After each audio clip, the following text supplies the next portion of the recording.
नमस्कार साथियों, आप सबका पुनः स्वागत है श्रद्धा एस्ट्रो ज्योतिष में। आज हम लोग कवर करने वाले हैं कर्क लगन की कुंडली में यदि राहु तृतीय भाव में बैठे हैं तो क्या फल है। हम ये भी कह सकते हैं कर्क लगन की कुंडली में कन्या राशि का राहु किस प्रकार का फल देता है। तो आइए शुरुआत करते हैं आज की क्लास का। लग्न या प्रथम भाव से गिनते हैं तो ये आता है तीसरा भाव, तृतीय भाव।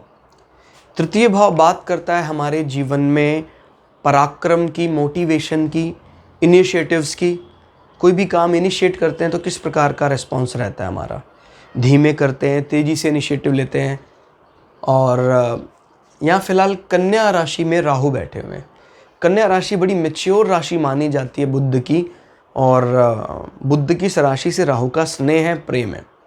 जहाँ तक बात पराक्रम की है, मोटिवेशन की है, तो पराक्रम आदमी का सच में कमाल का होता है। राशि का सपोर्ट है तो जो भी राहु को लगता है, राहु पूरा प्रयास करता है उस चीज़ को इम्प्लीमेंट करने का, सार्थक करने का।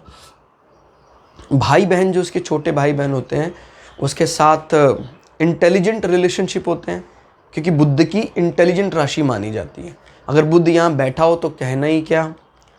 राहु हालांकि झूठ बोलना पसंद करते हैं, क्योंकि उनका मूल स्वभाव भी वैसा है। लेकिन एक बात और याद रखनी कि अब इस राशि का तो सपोर्ट कर रहे हैं वो, तो भाई बहनों के साथ मिलकर चलेंगे, इसमें कोई दो राय नहीं है।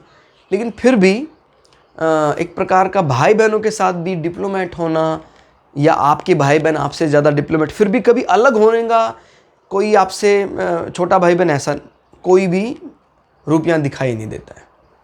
समझिएगा ज़रा बात को, मिलकर चलेंगे सारे भाई बहन। कभी कभी हद से ज़्यादा दिखावे की बात होती है, लेकिन अलग हो जाए, एग्रेसिव रूप राहु का नहीं आएगा।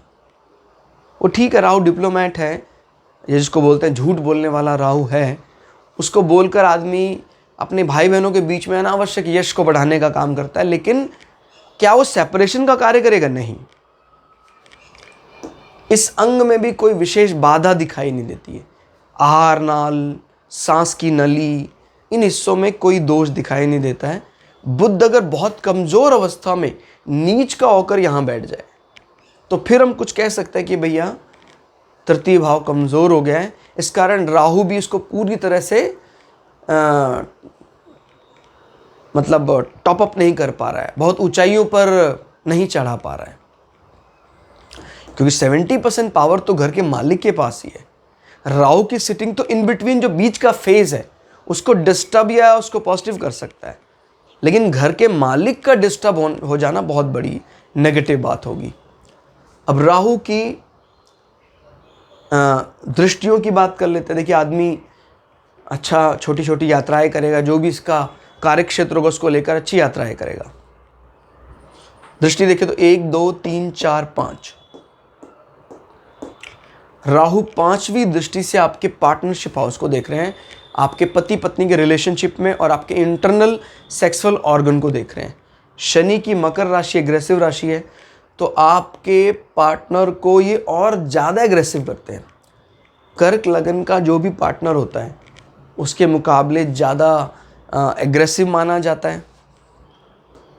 और राहु का यह नज़र डालना ये बताता है कि ये आदमी अपने प्रेम संबंधों में भी कहीं ना कहीं छद्म वेश का प्रयोग करता है, छद्मावेश का प्रयोग करता है। और वो इनिशिएट कहाँ से हो रहे हैं? कहीं ना कहीं तृतीय भाव जिम्मेदार है। क्लियर होगा? तो हो सकता है कहीं ना कहीं आपके पार्टनर को आपके तृतीय भाव से कोई ना कोई दोष दिखाई देता है। हालांकि आपने कभी भी तृतीय भाव को कोई दोष नहीं माना, ये पड़ोस को भी रिप्रेजेंट करता है। हो सकता है आपका पार्टनर, आपकी पति पत्नी, आपके पड़ोसी के रिलेशनशिप के साथ आपसे परेशान रहे। क्लियर हो गया? तो ये आपके अंतरंग संबंधों की गरमाइश को कम कर सकता है। पति पत्नी के बीच में जो प्रेम है उसको कम कर सकता है। अब कहें भाई सच में ये सेपरेशन की तरफ जाएगा, वो कब पता लगता है? राहु की दृष्टि बुरा असर डालेगी, इतना बुरा डाल देगी कि ये संबंध विच्छेद तक चला जाएगा। वो कब? जब इस नंबर का जो स्वामी है शनि, वो बहुत कमज़ोर होकर, नीच का होकर यहाँ बैठ जाए, और नीच भंग भी ना हो, तब निश्चित रूप से ये सोचनीय हो जाएगा विषय। अदरवाइज आपको ज़्यादा परेशान होने की ज़रूरत नहीं, 5, 6, 7, सातवीं दृष्टि को मैंने बताया, अगर आप अंध मान लेंगे तो ज़्यादा ठीक रहेगा, नहीं तो वो चीज़ों को और ज़्यादा इजी करने के बजाय कॉम्प्लेक्स कर देता है। राहु और केतु की सातवीं दृष्टि 7, 8, 9 ये अच्छा है।